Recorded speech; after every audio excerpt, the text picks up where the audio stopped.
Un sujet vraiment qui est très intéressant.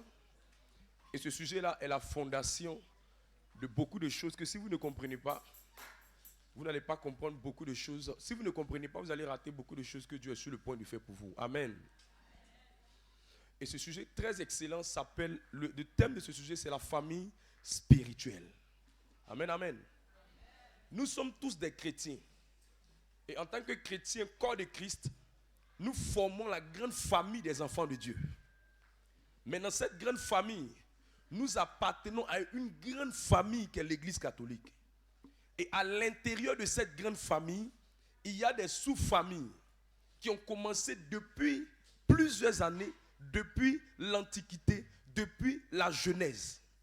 Et la première famille qui est née depuis la Genèse, c'est la famille de Adam et de Ève.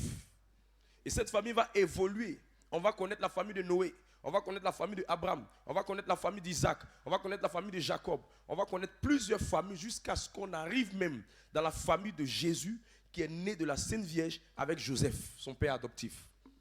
Et c'est comme ça que Dieu a toujours travaillé pour faire évoluer les familles. Et lorsqu'on connaît l'histoire, lorsqu'on étudie l'histoire de l'Église, on se rend compte que l'Église existait, mais dans la grande Église, il y a plusieurs congrégations qui sont sorties sous forme de famille. Et l'une des premières congrégations qui est sortie, ce sont les congrégations des moines. Et les moines se sont retirés dans le désert parce qu'ils voulaient vivre hors de la société, parce qu'ils voulaient bien développer leur spiritualité, leur sainteté. Ils étaient dans l'église, mais ils formaient une famille particulière. C'est de cette famille de moines qu'est sorti plusieurs sous-familles, ou bien plusieurs d'autres congrégations, comme les congrégations des franciscains, comme les congrégations des clarisses, comme les congrégations de l'Emmanuel, comme les congrégations des béatitudes, ainsi de suite, et toute congrégation que nous ne connaissons pas, qui existe même, que ce soit en Amérique, que ce soit en Asie, que ce soit en Europe, que ce soit dans plusieurs pays. Et c'est de cette même ramification qu'est sortie la naissance des communautés nouvelles qui sont aussi des familles spirituelles. Donc la notion de famille spirituelle n'est pas une chose de maintenant. Ce n'est pas un évangile qui a été prêché pour le ministère. C'est un évangile qui existe depuis. La preuve, c'est que quand tu vas voir la tenue des claristes, elles ne porteront pas la même tenue que les franciscains. Quand tu vas voir la tenue des dominicains, tu vas te rendre compte qu'ils ne portent pas la même tenue. Même les prêtres, plusieurs prêtres servent à l'autel, mais la plupart des prêtres appartiennent encore, d'autres appartiennent à des congrégations. Vous allez voir certains prêtres qui appartiennent à des congrégations qui ont une spiritualité qui est axée sur la Vierge Marie. Vous allez voir des prêtres qui ont une spiritualité qui est axée sur le Saint-Sacrement. Mais toutes ces personnes, ils ont une identité. Et cette identité-là ne les fait pas sortir de l'église, mais cette identité-là les particularise. Ça fait d'eux des personnes exceptionnelles ou un groupe particulier. Et c'est ce qui fait qu'ils essaient de se distinguer au travers des vêtements qu'ils portent, de se distinguer au travers des médailles qu'ils portent, ou de se distinguer au travers des objets qu'ils portent, de se distinguer au travers de leur manière de prier, de leur manière de suivre Christ. Mais la finalité, c'est que nous tous, on veut être sauvés. Mais c'est les moyens et les voies par lesquelles on passe qui distinguent une famille A à une famille B. Qui comprend ça? Donne-moi un amen, je parle. Et c'est dans cette révélation profonde que Dieu m'a dit de t'expliquer la valeur ou l'importance de la famille spirituelle. Parce que si tu ne comprends pas la valeur et l'importance de la famille spirituelle, tu seras un chrétien qui va papillonner. Tu seras un chrétien qui va vagabonder. Tu seras un chrétien qui sera perturbé. Tu seras un chrétien qui sera oisif. Tu seras un chrétien qui sera inutile. Tu seras un chrétien, mais tu ne pourras pas véritablement entrer dans ce que Dieu t'a réservé. Parce que tout ce que Dieu te réserve, il veut t'affilier à une famille pour te communiquer cette chose. C'est quoi la famille spirituelle? C'est une assemblée de frères et de sœurs qui sont sous la couverture d'un père ou d'une couverture spirituelle. Ce père peut être un berger, ce père peut être un modérateur, ce père peut être un frère tout court. Mais tous ces frères-là sont greffés autour de cette couverture spirituelle qui est représentée par ce frère, par ce berger ou par ce père. Et toute personne qui vient se greffer, se connecter, s'intégrer, immédiatement, la personne va recevoir l'onction que Dieu a déposée sur cette famille dans le but de lui permettre de réaliser une mission. Et cette onction est tellement large, est tellement vaste, est tellement grande qu'elle ne porte plus le nom d'onction, mais elle porte le nom de manteau. Parce que la différence entre une onction et un manteau, une onction, elle vient pour accomplir quelque chose de spécifique. Un manteau, il vient pour élargir la mission. Il vient pour réaliser plusieurs choses à la fois. Parce qu'à l'intérieur du manteau, il y a plusieurs poches. Et ces poches-là sont les grâces, sont la spiritualité, sont l'autel, sont l'alliance de ce ministère dans le but de lui permettre de réaliser ce que Dieu a dit qu'il doit réaliser. Qui comprend ça? Alors donne-moi un amen, je parle. Et quand tu comprends véritablement le pouvoir de la famille spirituelle, tu ne plaisantes plus. Quand Dieu te permet de te connecter ou bien d'identifier une famille. Quand Dieu te permet d'identifier une famille.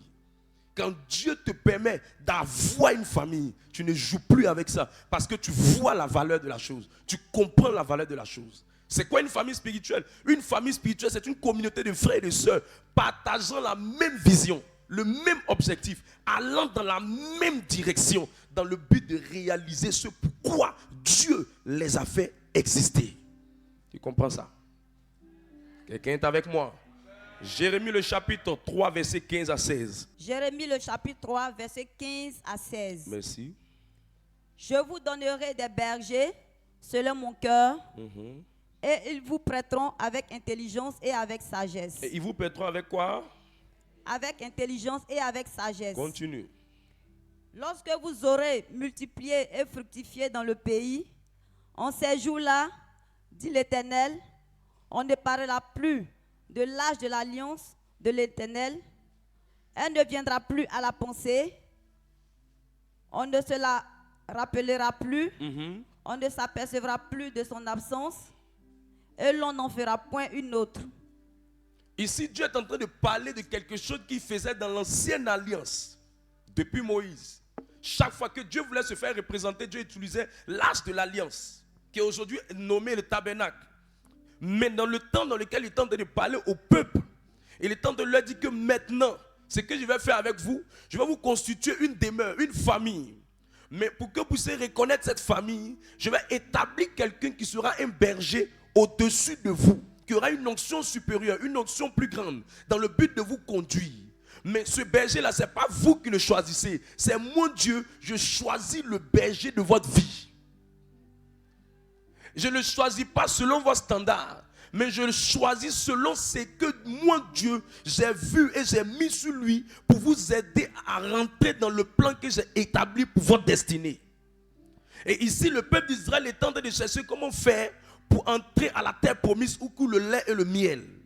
Et Dieu a choisi Jérémie comme le prophète dans le temps qui devait les conduire vers ce lieu. Et Dieu est en train de leur expliquer que le prophète qu'il établit, l'homme de Dieu qu'il établit, le berger qu'il établit, il n'établit pas ça selon leurs désirs, mais c'est lui qui les choisit, c'est lui qui l'établit, c'est lui qui les met au-dessus de ces personnes. Donc, ce qu'il faut retenir de ce texte, c'est deux choses. La première chose, c'est que ce n'est pas toi qui choisis, mais c'est à toi d'identifier la famille, de reconnaître la famille et de t'engager dans cette famille. La deuxième chose, c'est que Dieu te donnera des signes pour te permettre de reconnaître qu'une famille est ta famille. Et c'est ces signes, quand tu vas les regarder, ça te permettra facilement de t'engager, de te connecter, de t'investir dans cette famille. Mais ce qu'il explique pour que tu puisses facilement reconnaître et identifier la famille, c'est que il ne va pas partir sur la base de ton standard, mais il va partir sur lui sa base, sur lui sa vision. C'est pourquoi pour pouvoir identifier ta famille, cela vient par révélation et non par la chair. C'est pourquoi quand Jésus a rencontré les disciples, celui à qui il a donné l'église qui est Saint-Pierre, il lui a dit, qui dites-vous que je suis? Parce que Jésus savait qu'il ne pouvait pas venir leur dire que je suis votre conducteur spirituel. Il voulait qu'ils aient la révélation de qui il était pour eux afin de mieux les conduire. C'est pourquoi en Matthieu le chapitre 16 verset 18, Pierre va dire, tu es le Messie, le Fils de Dieu. Et Jésus va dire, ce n'est pas la chair et le sang qui te l'ont révélé, mais c'est le Saint-Esprit qui te l'a révélé. Et comme il avait la connaissance de qui il était pour lui, Dieu pouvait l'établir comme le conducteur de l'église. Parce qu'il avait la révélation de l'importance de la paternité spirituelle, de la couverture spirituelle, de la famille spirituelle. Et partant de là, Jérémie explique ici au peuple de Dieu que nous sommes, que nous aussi, Dieu va mettre dans notre vie des bergers selon son cœur. Et ils vont nous conduire avec intelligence et avec sagesse. Dans le but qu'on soit multiplié, dans le but qu'on soit béni. Je lève ma main et je prie pour quelqu'un. Que le Seigneur te permette d'identifier la famille. Que le Seigneur te donne de te connecter à cette famille. Que le Seigneur te donne la révélation de la famille dans laquelle tu te trouves. Que le Seigneur te donne de ne plus plaisanter, de ne plus te promener, mais de t'asseoir et de le laisser te bâtir. Maintenant, là où je vais aller avec toi, suis-moi très bien. Là où je vais aller avec toi par rapport à cette partie du message.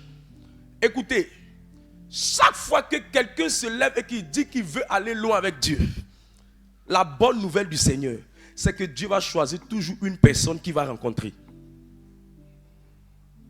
Chaque fois que Dieu veut changer l'histoire de quelqu'un, Dieu va toujours en faire entrer un homme dans la vie de cette personne. Et la réponse de Dieu dans la vie de quelqu'un, c'est un autre homme. C'est pourquoi pour Israël, ça a été plusieurs prophètes jusqu'à Moïse. C'est pourquoi pour nous, ça a été Jésus et les envoyés de Jésus. Tu comprends? Pourquoi Dieu fonctionne comme ça? Dieu fonctionne comme ça parce qu'il est tellement élevé au-dessus des hommes que pour simplifier son langage dans la vie des hommes, il doit utiliser leurs semblables. C'est pourquoi quand Jésus devait venir, si Jésus ne prenait pas la forme d'homme, si le Verbe ne devenait pas chair, les hommes n'allaient pas pouvoir croire. Parce qu'il faut leur semblable pour leur parler des réalités qu'ils ont. C'est ce qui était le problème d'Israël, parce qu'Israël avait pensé que Dieu allait venir d'une autre forme. Mais il n'est pas venu sur une autre forme, il est venu de la façon la plus simple. Il n'est pas né dans la meilleure clinique, mais il est né de mangeoire. Donc il ne croyait pas, il ne comprenait pas. Mais c'était le mystère. Parce que la sagesse de Dieu, c'est de cacher les choses et de les révéler à ceux qui sont humbles. Mais quand tu n'as pas cette humilité d'esprit, tu ne pourras pas identifier la personne que Dieu a mis pour changer ta vie. Et c'est ce qui fait que beaucoup de chrétiens ratent les opportunités que Dieu leur offre en ce qui concerne la famille spirituelle. Maintenant, je te donne un test. Pourquoi est-ce que Dieu a l'habitude de travailler comme ça avec les hommes? Genèse le chapitre 20, verset 7. Maintenant, rends la femme de cet homme, car il est prophète, il priera pour toi et tu vivras. Mais si tu ne la rends pas, sache que tu mourras, toi et tout ce qui t'appartient. Dieu dit à un autre homme qu'il y a un homme qui va prier pour toi et tu vas vivre. Pourquoi Dieu lui-même ne descend pas pour sauver cet homme? Pourquoi Dieu lui-même ne descend pas pour restaurer cet homme?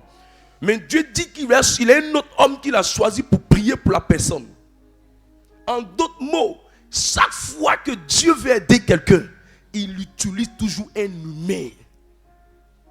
Et le problème des chrétiens les plus frustrés, c'est le fait de mépriser les humains que Dieu utilise. Ah, il n'est pas comme je veux. Ah, on n'est pas comme je veux. C'est là le véritable problème qui fait que plusieurs ratent l'expérience du surnaturel. Mais je te vois ne pas rentrer dans cette catégorie de personnes. Parce que le Saint-Esprit est en train d'ouvrir tes yeux sur cette réalité. Le Saint-Esprit est en train de parler à ton cœur sur cette réalité. Au nom de Jésus.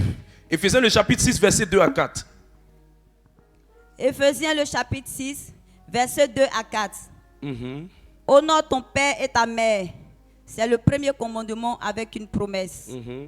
Afin que tu sois heureux et que tu vives longtemps sur la terre. Et vous, père. C'est bon. Il dit honore ton père et ta mère. C'est le premier commandement avec une promesse. Qu'est-ce que je veux te dire au travers de ce? Je veux te faire comprendre au fait que le père et la mère, c'est la famille. Et il est en train d'expliquer au travers de ce test-là que la famille spirituelle est le berceau dans lequel Dieu lui amène la bénédiction de la longévité. Donc quand Dieu veut te bénir, il va envoyer dans ta vie celui qu'on appelle un père ou celui qu'on appelle une mère. Que ce soit dans le monde biologique, que ce soit dans le monde naturel, que ce soit dans le monde spirituel. Mais c'est uniquement dans la famille spirituelle ou dans la famille biologique que la bénédiction de la longévité y est.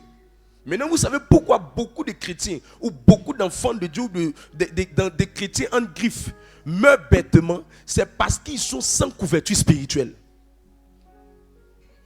Voilà pourquoi il y a beaucoup de gens que les sorciers tuent comme du pain, détruisent bêtement, parce qu'ils ne comprennent pas ce principe-là. Que pour pouvoir vivre longtemps, il faut bénéficier d'une bénédiction qui vient de la famille.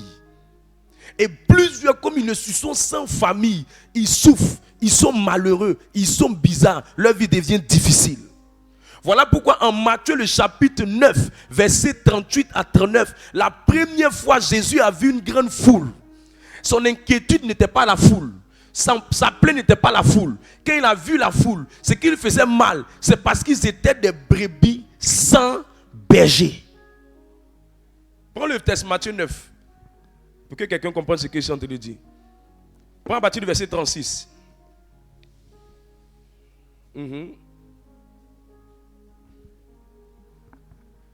Matthieu 9, à partir du verset 36. Voyant la foule, il fut ému de compassion pour elle. Il fut ému de compassion pour elle. Ça veut dire qu'il a eu pitié pour elle. Quand il y a des gens, quand Dieu les voit, il a pitié pour toi. Il a pitié quand tu vois une foule de gens au marché, une foule de gens dans un supermarché, une foule de gens dans un quartier, une foule de gens dans une rue, une foule de gens dans un espace. Quand Dieu voit la foule, c'est qu'il lui fait mal. Il y a une compassion qui rentre dans son cœur. Pourquoi il a cette compassion? Vas-y. Parce qu'elle était languissante et Parce qu'elles étaient languissantes et quoi? Abattues. Et abattues.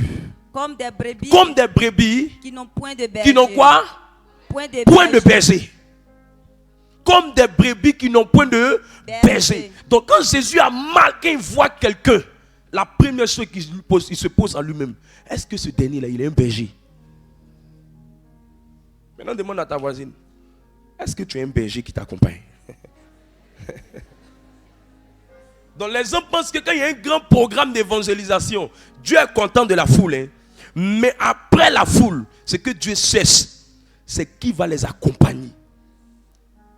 Il y a 7 bénédictions que la famille spirituelle va t'apporter.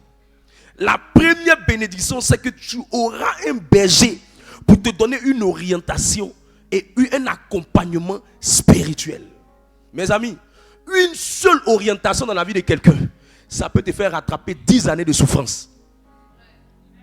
Une seule orientation, ou du moins un seul conseil, ça peut te faire rattraper 10 années de souffrance.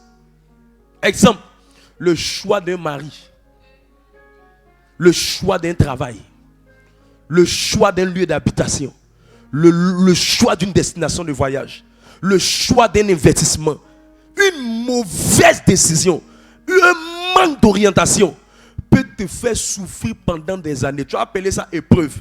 Alors que quand le ciel te regarde, le ciel appelle ça stupidité. Parce que la Bible dit qu'ils sont insensés parce qu'ils n'ont pas suivi les conseils. C'est pas moi qui ai dit. Et pour que tu aies les conseils ne se promènent pas au magasin. Pour que tu aies les conseils ne se promènent pas dans les salons de coiffure. Les conseils sortent dans la bouche des conducteurs spirituels. Le deuxième avantage de la famille spirituelle, c'est que tu auras des modèles à suivre. Il y a ce que tu entends, mais il y a ce que tu vois. Ce que tu vois te rassure plus que ce que tu entends. Parce que les gens ont tellement regardé film que quand souvent les gens parlent, même ils ont l'impression que c'est film. Mais quand ils voient les réalités, la vie, le comportement, ça leur permet d'eux-mêmes se rassurer. Je prie que tu ne sois plus en train de tourner en rond dans le nom de Jésus-Christ. L'autre avantage de la famille spirituelle, ça va te donner le secours en cas de difficulté. Mes amis, souvent quand tu as un problème, tu n'as pas d'abord besoin de prier. Tu as besoin d'une oreille attentive. Une seule oreille attentive dans ta vie peut te permettre facilement de te soulager en attendant que la solution arrive. Et les gens qui n'ont pas d'oreille attentive commencent à déprécier, à être dans la dépression, à mourir, à petit feu, à pleurer, à se plaindre, à murmurer, à paniquer, à être dans la confusion. Pourquoi? Parce qu'ils n'ont pas une oreille attentive pour leur dire j'ai compris. Avant une assistance particulière, ils ont besoin de ça. Or ça, c'est dans la famille. Le secours et l'assistance en cas de difficulté. L'autre avantage de la famille spirituelle, c'est que la famille spirituelle va te transférer les dons et les grâces. Où j'ai pris ça, Romains le chapitre 1, verset 11. Car je désire vous voir. Je désire vous voir. Pour vous communiquer quelques dons spirituels. Quelques dons spirituels. Afin que vous soyez affermis. Afin que vous soyez affermis. Ou plutôt. Regardez, il y avait un jeune qui était en train d'organiser un programme d'évangélisation. Et il a fait son programme d'évangélisation. Un grand prêtre de l'église, il s'est mis à genoux, il a dit au chant, est-ce que tu peux essayer de prier pour moi? Quand j'ai vu l'action, ça m'a marqué. Pas parce qu'il s'est mis à genoux, ça m'a marqué parce qu'il est en train de comprendre ce qu'on appelle le transfert des dons et des grâces. Quand quelqu'un ne comprend pas le transfert des dons et des grâces, il pense que tout va venir uniquement par la prière, c'est faux. Quelqu'un peut avoir jeûné et prié pour quelque chose. Toi, tu viens juste te connecter à ce que la personne a eu à faire. Et toi, tu reçois ça sans passer par le jeûne et la prière que la personne a connue. On appelle ça un transfert de grâce. Et Paul est en train de parler aux gens les gens de Rome. Il dit, je désire vous voir afin de vous communiquer. Le mot communiquer qu'elle a veut simplement dire afin de vous véhiculer, afin de vous transférer, afin de vous accorder. L'une des grâces qui est dans le ministère, on a la grâce pour se marier bien. L'une des grâces qui est dans le ministère, on a la grâce pour la délivrance. L'une des grâces qui est dans le ministère, on a la grâce pour la croissance. L'une des grâces qui est dans le ministère, on a la grâce pour prendre possession des territoires. L'une des grâces qui est dans le ministère, c'est qu'on a la grâce pour prendre des gens qui ne sont rien, pour qu'ils deviennent des personnes qui sont en train d'être positionnées. Donc quand quelqu'un vient se greffer à la grâce, quand quelqu'un vient rentrer dans la grâce, immédiatement il devient bénéficiaire de la même grâce. C'est le même principe avec les congrégations. Les congrégations qui ont la grâce qu'on fait les vœux de pauvreté et qui ont la grâce du dépouillement. Quand quelqu'un rentre là-bas, il arrive facilement lui aussi à se dépouiller. Personne ne peut pouvoir accomplir certaines choses sans le transfert de grâce. Il y a des choses où tu n'as pas besoin de prier. Tu as juste besoin que la grâce là descende sur toi. C'est de ce principe-là qu'est sorti le fait que quelqu'un est en train de rendre son témoignage et ça bénit quelqu'un, il prend son offrande pour déposer. Ça veut dire, je veux me connecter à la même grâce. C'est de ce principe-là qu'elle est sortie. Élisabeth était enceinte et on dit Marie allait rester chez elle. La même grâce que Élisabeth avait là est venue se déposer sur qui? Sur Marie. La preuve, quand les deux enfants se sont vus, qu'est-ce qui s'est passé? L'autre ne voit pas clair, l'autre ne sait rien, mais il y a quelque chose qui s'est produit. La chose qui s'est produite, c'est que la grâce a reconnu une autre grâce. Tu comprends ce que j'explique? Voilà. La dernière chose, c'est que quand tu es dans une famille spirituelle, tu vas bénéficier d'une couverture dans les combats spirituels. Chaque ministère est un ange. Chaque ministère est une grâce. Quand les combats s'élèvent, l'ange du ministère immédiatement engage le combat contre les esprits qui vont se poser à toi. C'est pourquoi, quand le combat s'est dressé contre Jacob était en train de prier en Genèse 32, verset 24. On dit, tu as lutté avec qui? Tu as lutté avec Dieu. Et tu as lutté avec les hommes. Et l'ange l'a tapé à l'embouchure. Quel était cet ange qui l'a tapé? C'est un ange qui voulait prendre la grâce de sa main. Mais qui était cet ange? C'est un ange qui voulait combattre qui était en train de combattre. Mais qui était cet ange? C'était l'ange d'Abraham et l'ange d'Isaac. Et Jacob voulait recevoir le même ange. Et l'ange là ne voulait pas lui donner. Parce qu'il avait des combats dans sa vie. Donc pour pouvoir briser les liens qui étaient dans la vie de Jacob, l'ange a brisé l'ego de Jacob, brisé l'orgueil de Jacob, brisé le moi de Jacob. Et immédiatement après ça, son nom qui était Jacob a été changé en Israël. C'est pas changé sur son extrait, c'est changé dans le monde spirituel. C'est ce qu'on appelle dans le monde spirituel, ce qu'on appelle le combat spirituel. Il a prié, lui-même ça ne marchait pas. Mais quand il a commencé à comprendre qu'il était dans une situation difficile et qu'il y avait un démon qui était derrière ça, en criant à Dieu, le Dieu d'Abraham, le Dieu d'Isaac, leur ange s'est déployé pour venir lui accorder quelque chose qu'il n'a jamais eu depuis des années. Je prie pour quelqu'un qui travaille des combats dans sa famille, qui travaille des combats au travail, qui travaille des combats dans ses affaires. Je prie que l'ange de ce ministère exerce un combat pour toi. Je prie que l'ange de ce ministère exerce un combat pour toi. Maintenant, je vous dis quelque chose pour que vous puissiez comprendre. Vous ne serez plus bleu. C'est pour ça qu'il a commencé à enseigner sur les choses, sur la foi chrétienne. Regarde. Même quand on dit on donne un nom à une paroisse, les gens pensent que le nom est donné par magie, c'est faux. Le nom est donné parce qu'on veut que la dévotion, l'ange qui est derrière la dévotion là, puisse exercer ministère dans le territoire par le canal du Saint en question. C'est pourquoi on donne les noms. Les gens pensent qu'on donne les noms pour se bluffer. Non, on appelle ça cimetière parce qu'on veut qu'on pêche beaucoup de poissons. Non, on appelle ça cimetière parce qu'on veut simplement représenter l'ange qui était attaché au ministère de Pierre. Tu comprends? Je prie et je prophétise que l'ange qui est sur ce territoire, sur ce ministère, qui est en train de renverser les démons qui sont sur Diorobité 1, Diorobité 2, tout le territoire, je déclare qu'il renverse les batailles de ta famille. Aïe, aïe, aïe. Au nom de. Sur ce territoire-là, quand on arrivait sur le territoire, il y avait une entité très dangereuse. Très dangereuse. On dit que c'est une femme qui faisait les consultations. Mais quand on a commencé à se lever, que l'ange du ministère s'est levé, la femme qui faisait les consultations, elle avait embobiné les âmes dans ce territoire. Et les gens avaient du mal à venir se tourner vers le Seigneur. Après combat et combat, combat sur combat, combat sur combat. Un bon matin, on entend qu'on est là, on ne comprend pas. Tout est fermé ici. On entend que les appareils d'ici ont été volés. On a cherché comme on doit chercher. On n'a jamais trouvé jusqu'à aujourd'hui le voleur. Quand je suis rentré dans la prière, Dieu m'a montré clairement que c'est le démon qui était dans le territoire là qui était venu créer ça pour me mettre la confusion. Quand on a commencé à lever des hôtels de prière, des temps de prière, l'homme fort qui contrôle ce territoire là a commencé à dégager du lieu. Aujourd'hui, le lieu où les gens avaient du mal à venir facilement, ce lieu est devenu maintenant un berceau de repos pour plusieurs personnes. C'est pourquoi je commande pour toi qui m'écoutes maintenant. Je ne sais pas quel est le démon qui est plus fort, mais la victoire sera accordée dans le nom de Jésus-Christ. Ici, là, la dame en question, elle était une grande féticheuse. Elle venait d'un pays que je vais taire le nom. Mais Dieu l'a renversé. Son coin était brûlé, cassé dans le nom de Jésus. À cause du combat qu'on a commencé à poser. Les gens pensent qu'un ministère est juste existant parce qu'il faut prier. Non, c'est une histoire de combat spirituel. Et je déclare que toi aussi tu auras la victoire.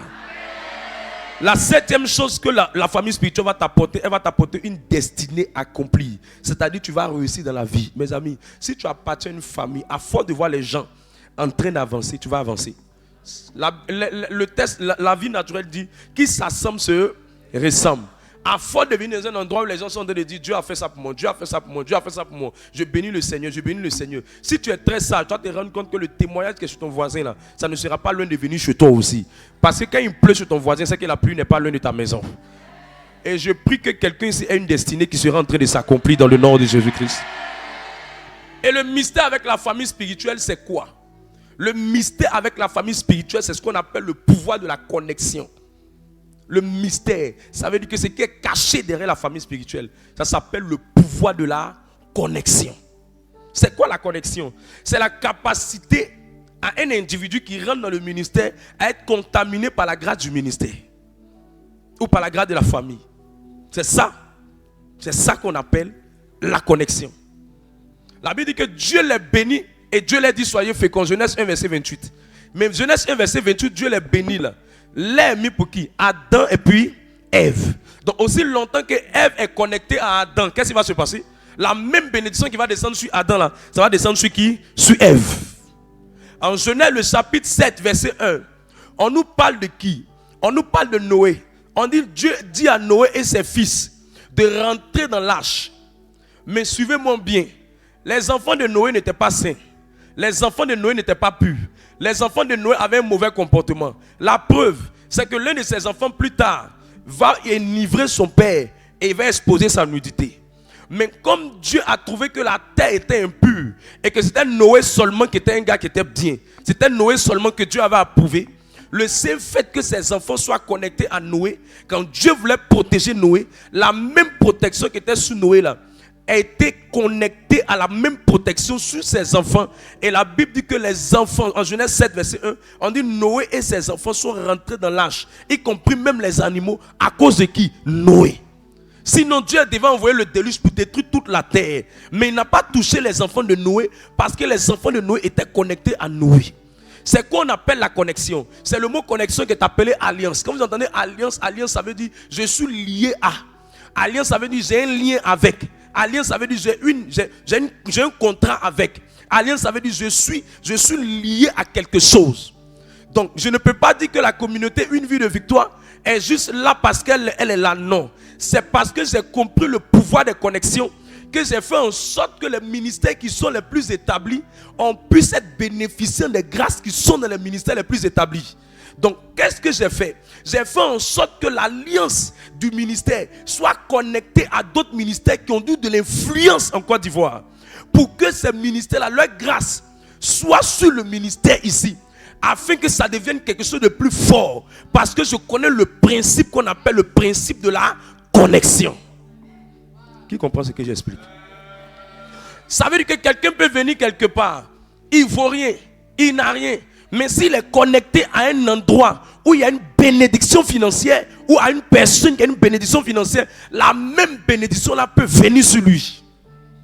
C'est ce même principe-là qui est fait dans nos familles. Souvent, quand la petite soeur se marie, celles qui sont connectées à la petite soeur finissent par se marier. C'est le même principe qui est dans nos activités. Souvent, quand un ami est proche avec un autre ami et que Dieu fait que l'autre est en train d'avancer, s'ils sont bien connectés, celui qui est en train d'avancer va tirer l'autre pour qu'il puisse aussi avancer. Donc, le problème avec la famille spirituelle, c'est que tu peux être dans une famille spirituelle qui est ointe, qui est bénie, qui a beaucoup de grâce et de faveur. Mais ce qui va te poser problème, c'est le manque de connexion. Tu es dans la famille, mais tu n'es pas connecté à la famille. Et Satan, qui connaît le pouvoir de la famille spirituelle, le pouvoir d'une communauté, le pouvoir d'une assemblée, Satan va se battre pour que les gens ne soient pas connectés. Mais je prie que toi tu sois connecté. Je prie que toi tu sois connecté. C'est ce principe de connexion là qui a fait que quand Jean-Baptiste a vu Jésus, on dit que dans leur ventre là, il y a une communication spirituelle. Connexion. C'est la connexion là que les électriciens appliquent en utilisant les câbles. Où ils lient tel câble à tel câble pour que le courant quitte d'un endroit pour aller vers l'autre. C'est le même principe que dans la vie spirituelle. La connexion. Dans ta famille, il peut y avoir du mal à te marier. Mais si tu es rentré en contact avec un berger, une bergère ou un ministère où la personne a la grâce du mariage, toi qui es célibataire dans notre famille, on ne se marie pas. Dieu dit c'est pas grave dans ta famille biologique, tu n'as pas. Mais dans la famille spirituelle, comme j'ai mis ça sur quelqu'un, si tu es en train de bien t'engager dans cet endroit, à cause du pouvoir de la connexion, la même grâce, ça va faire quoi? Va descendre sur toi. C'est ce mot-là qui est utilisé quand on dit il s'est penché sur son homme servante. Le mot pencher, ça veut dire qu'il s'est connecté à elle pour faire d'elle une personne particulière. Est-ce que quelqu'un comprend la connexion? Je veux que tu comprennes la connexion. Ce n'est pas une histoire de je me lève pour aller prier. Non. La prière c'est bien. Mais la connexion c'est mieux. La prière c'est bon. Mais la connexion c'est plus. Quelqu'un peut être dans un endroit pendant 10 ans sans être connecté à l'endroit. La preuve, tu peux être en train de parler à quelqu'un, tu lui parles, et puis Pierre est déconnecté, il pense à autre chose. Qui a déjà connu une situation là? Voilà. Donc ça veut dire on peut être présent tout en étant absent dans la tête. Donc ce n'est pas le fait seulement d'être là. Quelqu'un même peut partir faire la messe, il a la messe sans être connecté à la messe. Quelqu'un commence à dire, le mot là, ce n'est pas des mots trop spéciaux, les gens ont trop mystifié ça. C'est des choses que tu dis. Mais dans ta réalité de tous les jours, tu ne sais pas comment l'expliquer. Sinon, c'est des choses que tu connais toi-même. Et c'est le même principe là. Dans les histoires de communauté, de famille spirituelle, c'est le même principe là qu'on doit t'enseigner. Et quelles sont les choses que Satan utilise pour te déconnecter quand tu es dans une famille? Je vais donner rapidement. Assez, je vais terminer avec ça. La première chose, je l'ai dit la dernière fois, c'est le péché sexuel. La première chose, c'est le péché sexuel. La première chose, c'est le péché sexuel. Précisément la fornication. C'est le péché sexuel.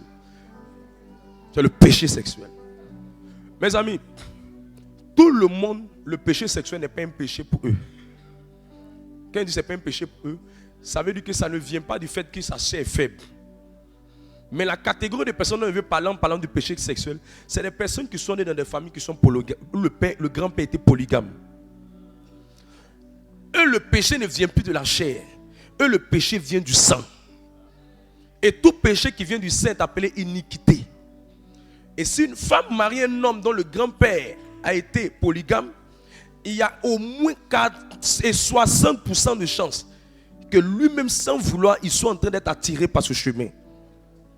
Et le but de Satan, c'est de faire en sorte que la personne soit déconnectée de sa famille spirituelle pour être connectée au fétiche de sa famille biologique. Chose que je refuse sur toi dans le nom de Jésus.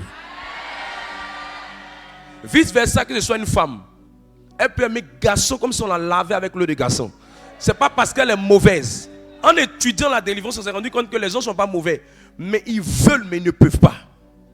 Ils ont envie, mais c'est difficile.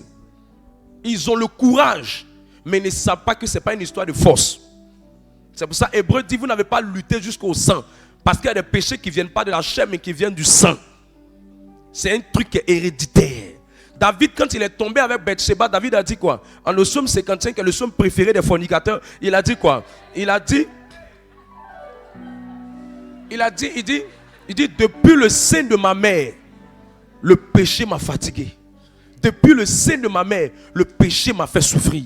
Je veux quitter, mais ce que je veux, je n'arrive pas. Paul même va dire, en Romains le chapitre 7, Paul va dire, le bien que je veux faire, je n'arrive pas à le faire. Mais c'est le mal que je ne veux pas faire, je me pousse à le faire. C'est que ce n'est pas un péché qui vient de ta chair ou d'une déviation, mais c'est un péché qui vient de ton sang. Et ce qui fait ça, c'est l'esprit de la maison de ton père. J'ouvre la parenthèse rapidement. Alors, généralement, quand ça vient de l'esprit de la maison de ton père, quand il y a une grande opportunité qui arrive, tu as fait un rêve où il y a un esprit des eaux qui va vouloir coucher avec toi. Chaque fois qu'il y a des grandes opportunités qui veulent venir, chaque fois qu'il y a une grande bénédiction qui arrive, tu as fait un rêve où tu vas te retrouver avec un esprit de la maison de ton père. Et généralement, comment il se manifeste, il va vouloir avoir des rapports sexuels avec toi. Ou soit tu vois que dans la période là, ta tendance à vouloir coucher avec une fille ou avec un homme est très élevée. Ta tentation est forte. Parce que l'esprit là veut te déconnecter à la grâce que Dieu veut te donner. C'est pourquoi, comme Jacob avait le même problème à cause d'Isaac, ce qui s'est produit, c'est quoi? Joseph, à un moment donné, voulait sortir de ça. La femme de Potiphar a dit à Joseph, couche avec moi. Joseph pouvait dire, mais Dieu, péché là, c'est moi il vers, mais cette fois-ci, c'est venu vers moi. Toi-même, il faut voir. Toi-même, il faut voir. Ce n'est pas provoqué, toi-même, tu la vois. Moi, il n'est rien fêté dans mon coin. C'est un mec qui est venu me chercher. Vrai ou faux? Mais Joseph a dit quoi? Il a dit non.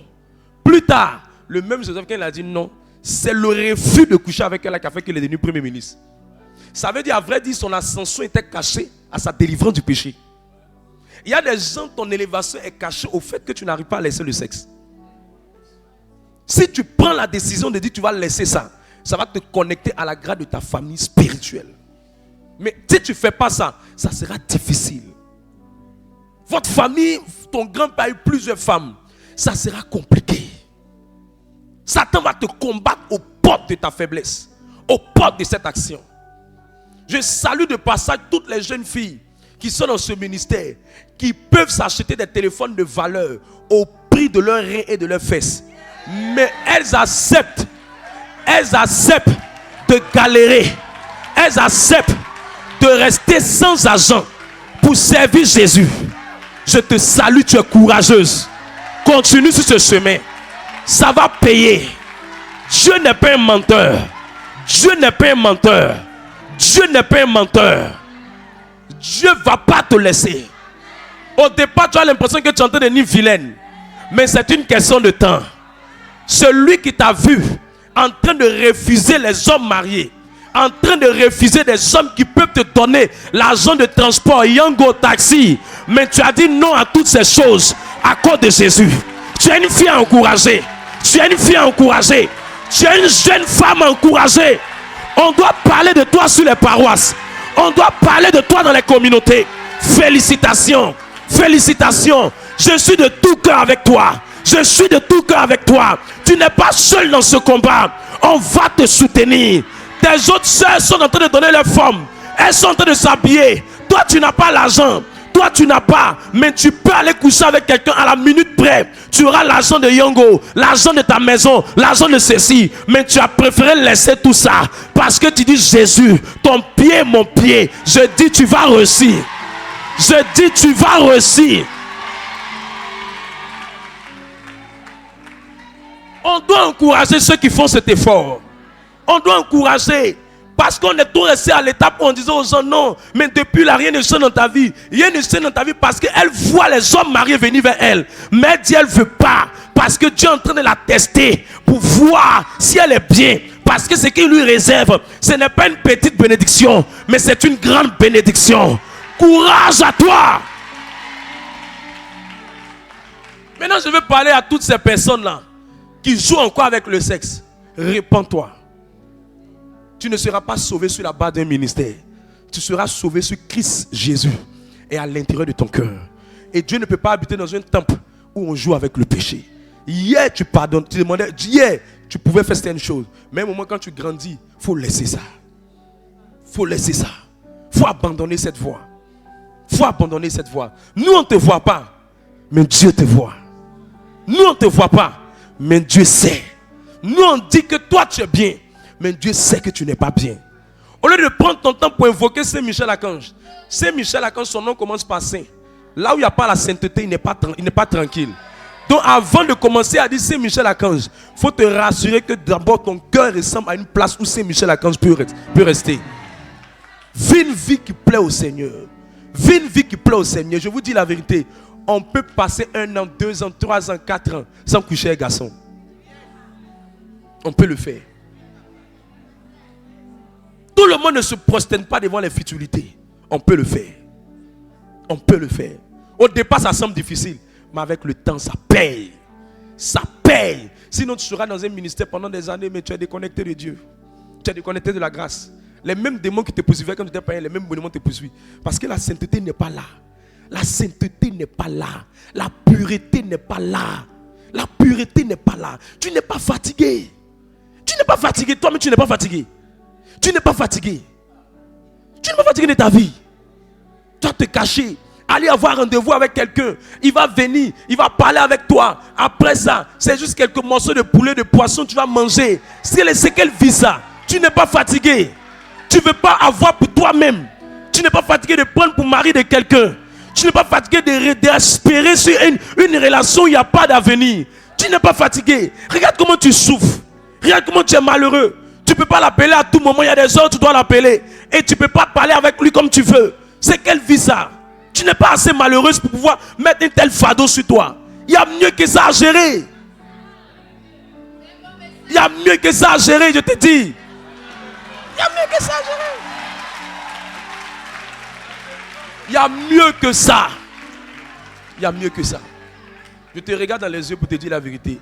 Si tu es avec un homme marié, il faut le laisser. Il faut arrêter. Il faut arrêter. Pendant que je suis en train de parler, je te dis il faut arrêter. Il faut arrêter. Tu peux jouer avec tout, mais ne joue pas avec Dieu. Si tu es avec un homme marié, je te dis la vérité. Il faut arrêter ce que tu fais. Il faut arrêter ce que tu fais. Il faut arrêter ce que tu fais. Parce que tu es en train de prendre un mauvais chemin. Nous, on ne sait pas. Mais Dieu est en train de te voir.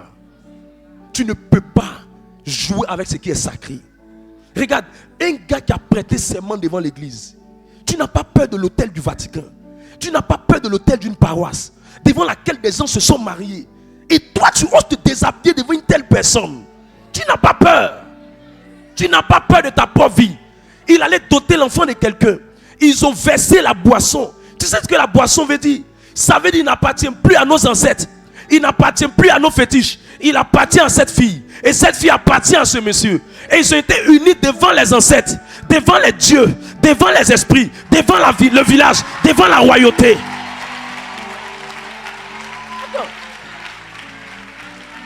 Toi, un homme comme ça là, tu n'as pas peur de coucher avec lui. Moi j'ai peur des gens. Les gens me font peur maintenant. Hein. Les gens me font peur. Tu n'as pas peur de coucher avec une telle personne. Mais les mêmes démons qui ont lutté devant la chefferie pour verser boisson, les mêmes démons vont te suivre. Tu t'attends à quoi? Comme la troisième catégorie, c'est ceux-mêmes qui vont sortir avec des hommes de Dieu. Sortir avec un prêtre. Sortir avec un serviteur de Dieu. Comme quelqu'un qui est ordonné pour bénir des gens. Les démons le guettent depuis le jour où on l'a ordonné. Les démons le guettent depuis on l'a consacré. Toi, tu couches avec lui. Je me demande si tu as duré sur la terre. Je me demande. J'ai pitié pour toi. J'ai pitié pour ton devenir. J'ai pitié pour ce que tu es en train de faire courir le risque à ta propre famille. Je ne sais pas si tu pèses l'ampleur d'un tel acte. La faiblesse existe. Tomber, ce n'est pas mauvais. Mais après, tu peux te relever. Mais fais attention à là où tu tombes. Fais attention à là où tu tombes. Fais attention. Il y a des choses avec lesquelles on ne plaisante pas. C'est trop sacré. C'est trop sain. C'est trop pur. C'est trop fragile. Tu vas oser ton avenir dedans. Tu vas oser ton devenir dedans. Tu vas attirer des démons. Tu connais les démons qui combattent les foyers. Tu connais les démons qui combattent les prêtres. Tu connais les démons qui combattent les hommes de Dieu. Tu connais les démons. Pardon. Pardon. Pardon. Il faut avoir pitié de toi-même. Ta famille compte sur toi. Ta mère qui t'a mis au monde compte sur toi. Tu es 9 mois de quelqu'un. Quelqu'un a souffert pour te mettre au monde. Même si tu n'as pas pitié de toi, aie pitié de tes propres parents. Aie pitié de ta pauvre famille. Aie pitié des gens qui comptent sur toi. Sur qui ton avenir, leur avenir repose. Aie pitié. Un jour de ma propre vie, je suis rentré à la maison. Après avoir fini de flirter avec une coquine, je suis rentré à la maison. J'ai dit dans ma tête, mais je suis allé faire quoi comme ça? Je suis rentré chez nous à la maison. J'ai vu un robinet. Le robinet était attaché. Parce que ma mère n'avait pas les moyens d'appeler un plombier pour changer le robinet. La facture faisait pratiquement près de 25 à 30 000 francs. S'il devait acheter nouveau, s'il devait installer, ainsi de suite. Elle l'a attaché pour que ça ne coule plus. Je suis venu et dit, mais attends, est-ce que je ne suis pas bête? Ma famille même ne s'en sort pas. Et moi-même, je n'ai pas pitié de moi. C'est aller me mettre avec une fille, on va flirter. Mais c'est quel avenir dans cette histoire? Je suis rentré en moi-même, ça me faisait tellement mal. Et j'ai pris la décision de ne plus jouer avec ça. De ne plus jouer avec ça. Le pacte que j'ai fait avec le Seigneur, c'était de ne plus jouer avec ça. Un moment dans ma vie, dans le ministère, j'ai eu beaucoup de provocations et de tentations. C'est là que Dieu m'a dit cette parole. Tu veux que je te donne les nations? Vis une vie de pureté. Je vais te donner des nations. Qu'il n'y a aucune âme qui appartient à une brebis. Je veux le donner aux gens qui ont le cœur pur. Je veux le donner aux gens qui ont le cœur saint. Je veux le donner aux gens qui ont le cœur pur. Suis la voie de la sainteté. Tu vas voir, je te donnerai des nations. Suis la voie de la sainteté. Je te donnerai les nations. Dieu veut donner les nations à des gens. Je crois que le ministère que j'ai, ce n'est pas le ministère que Dieu voulait me donner. C'est le ministère de quelqu'un d'autre. Mais c'est parce que la personne est tombée que Dieu a dit, tu dois te donner. C'est pour ça qu'il m'a dit de ne pas jouer avec une femme, avec le sexe, avec la sexualité, de ne pas plaisanter avec ça. Voilà pourquoi je fais très attention à cette histoire de femme dans l'affaire du ministère. Ça détruit la vie des gens. Ne joue pas avec ça. Tu as raté beaucoup d'années à cause de ça. Tu as raté beaucoup d'années. Tu n'as pas aidé. Il y a plein qui sont en retard dans leur vie. Elles sont en retard. Elles sont en retard parce que Dieu t'a laissé. Elles sont en retard. Le combien ceux qui vivent en concubinage.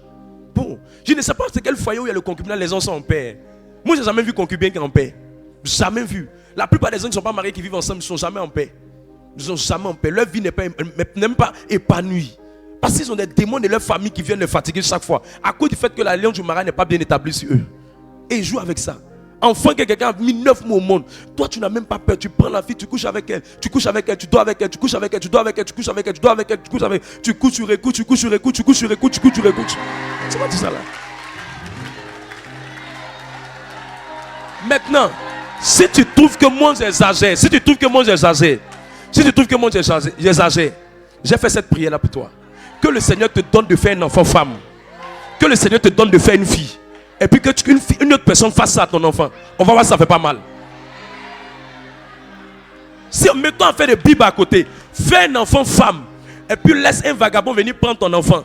Et il s'en va vivre avec elle. Il la marie pas. Il dit il étudie. Après il étudie. Jusqu'à ton enfant tu as mis à l'école. Tu as payé ses cours. Tu t'es sacrifié pour elle. Ton enfant là, ça va vivre avec quelqu'un. La personne ne la marie pas. Tu vas accepter. Non, homme de Dieu, tu exagères. Vous là, quand vous prenez le micro là, vous exagérez un peu. Vous exagérez. Toi-même, prends ton enfant.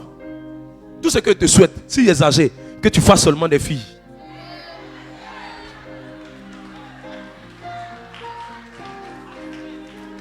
Donc, on se dit c'est la vérité. À un moment qu'on arrête de dire aux gens qui exagèrent, souvent on va prendre la Bible. Souvent même la moralité aussi. La Bible dit qu'il a inscrit déjà les lois dans notre cœur. Ça veut dire qu'on n'a pas besoin de lire la Bible pour connaître ce qui est bon.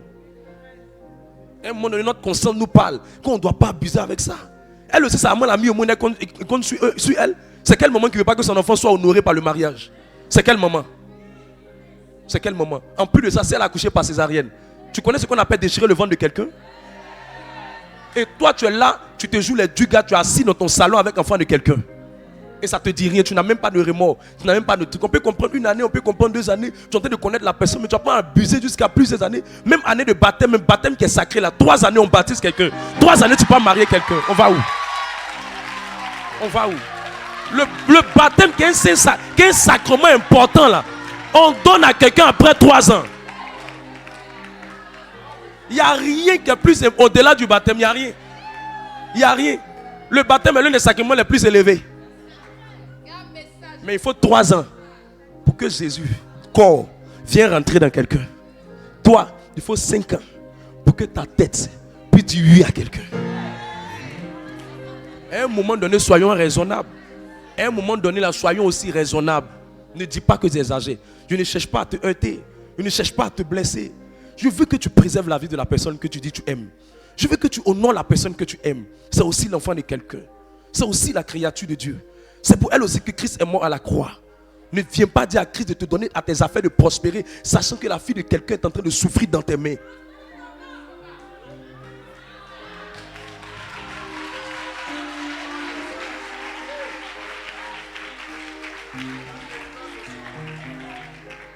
Que le Saint-Esprit te vienne en aide.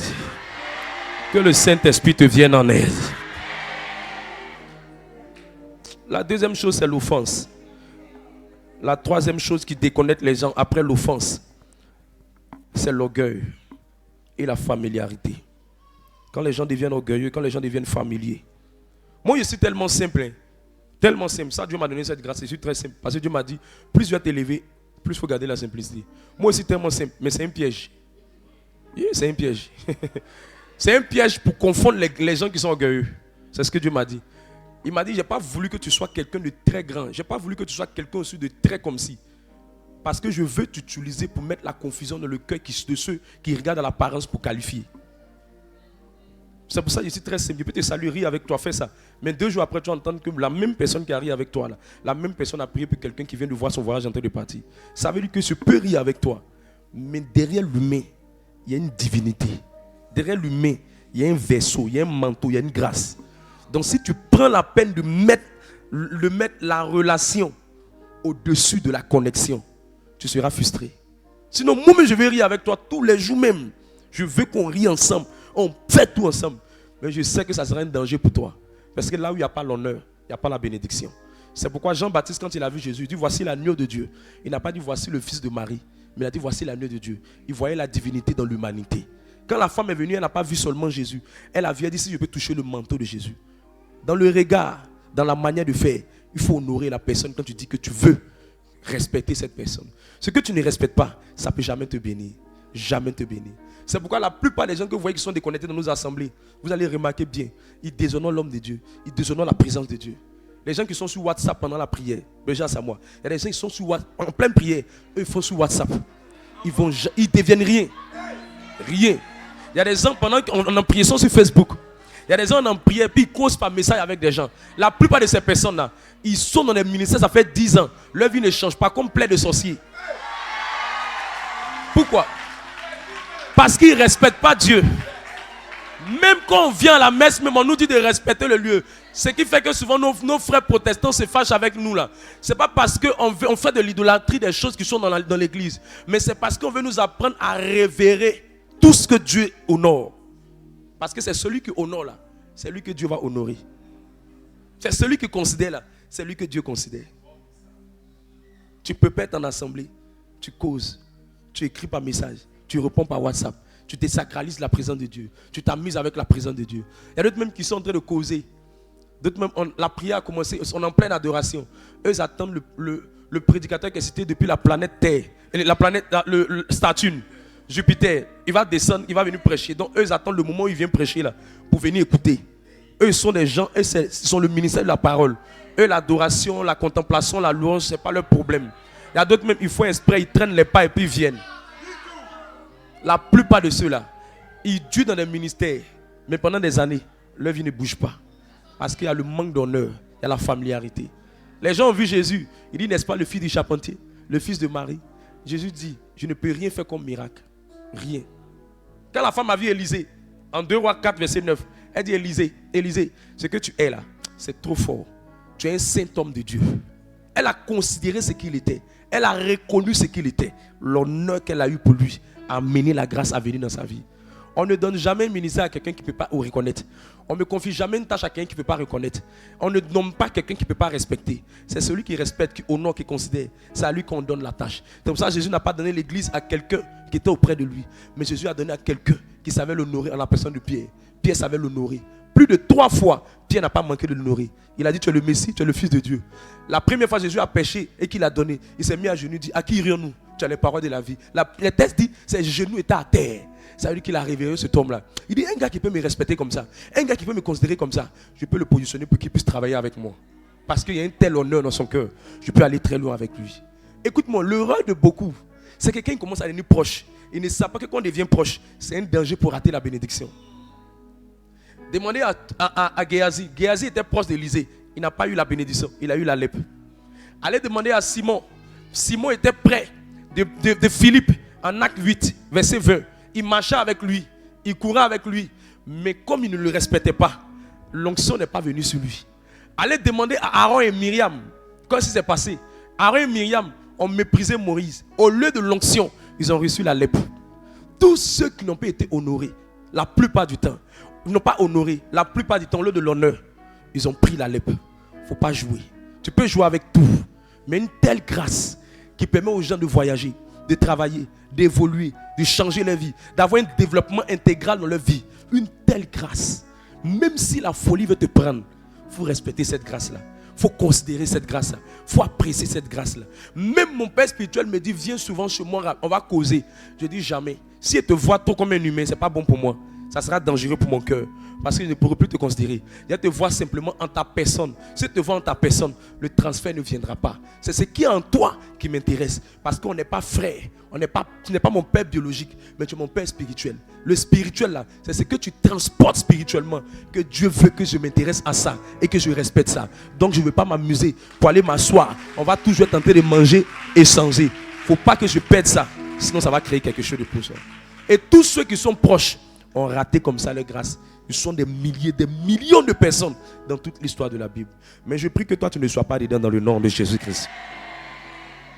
Alors on va se tenir debout. Il y a beaucoup de choses à dire, mais si je veux dire, on ne va pas quitter ici, c'est jusqu'à 7. Alors si Dieu t'a fait du bien, dis-lui merci pour ce qu'il a fait. Acclame-le, si tu peux l'acclamer, acclame-le. Si tu peux l'acclamer, tu as commencé, acclame l'onction.